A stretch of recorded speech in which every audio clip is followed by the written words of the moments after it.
Bakit yung ibang karne is dapat well done o karne ng baka dapat well done, tapos yung iba naman is safe kainin tulad ng mga steak, yan, di ba?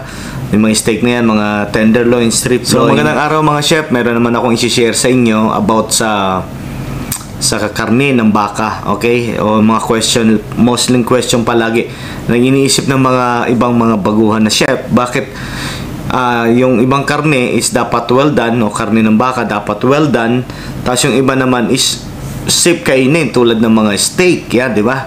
Yung mga steak na yan, mga tenderloin, strip loin, okay? So, unang-una guys, ito kasing itong karne na ito is hindi masyadong exposed sa bacteria. Okay, 'di ba? Buo po 'yan, tenderloin. Yung na-expose lang po is yung labas. Okay, yung labas ng karne. Okay, kaya ngayon pag kinat yan at ang niluto natin yung siniseared natin yung karne. Okay, yung outside niya kahit naka-loin na siya ng ganyan, naka-cut na siya ng steak. Okay? Siniseared po natin yung labas, tama? So, doon sa temperature na yun, sa pagsiseared pa lang natin na mamatay na yung bacteria sa outside po nung karne.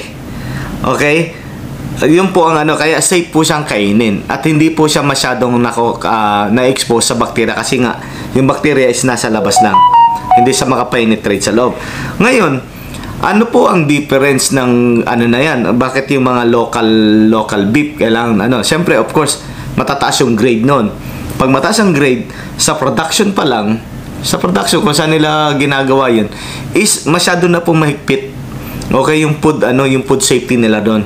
Okay, mga high grade po kasi yung mga yan. So, yung food safety nila doon is masyado mataas yung standard. Okay, kaya talagang hindi siya masyadong exposed dahil nga sa quality o sa grade. And then, ano po yung difference sa mga minced beef, okay, yung mga giniling. Kasi po yung mga giniling exposed na po siya sa air. Okay, may air na ang bawat outside surface ng karne. So dapat yun po ang niluluto ng well done o niluluto siya ng maayos. Okay, hindi rin po yung pinagkaiba doon sa mga beef na naka-skewer kahit mataas ang quality niyan, pero tinutusok kasi natin yan, di ba? Naka-dice siya ng ganyan, tutusok sa loob. So nagkakaroon na rin ng air papunta sa loob. Kaya dapat po well done hanggang sa loob po ng karne nung naka-skewer ng beef. Okay? So sa madaling salita, yung exposed sa air, okay, na outside ng meat o yung surface, dapat niluluto po natin ng husto yung labas. Kung giniling, dapat luto po ang bawat yung buong giniling o yung patty. Minsan yung patty dapat yan well done yan. Okay? So yun lang po guys, maraming salamat doon sa nagtanong, maraming salamat din, at least na nasagot natin yan, na-share natin sa mga viewers natin, lalong-lalo na sa mga gustong matuto. Okay, this is about food safety. Thank you very much.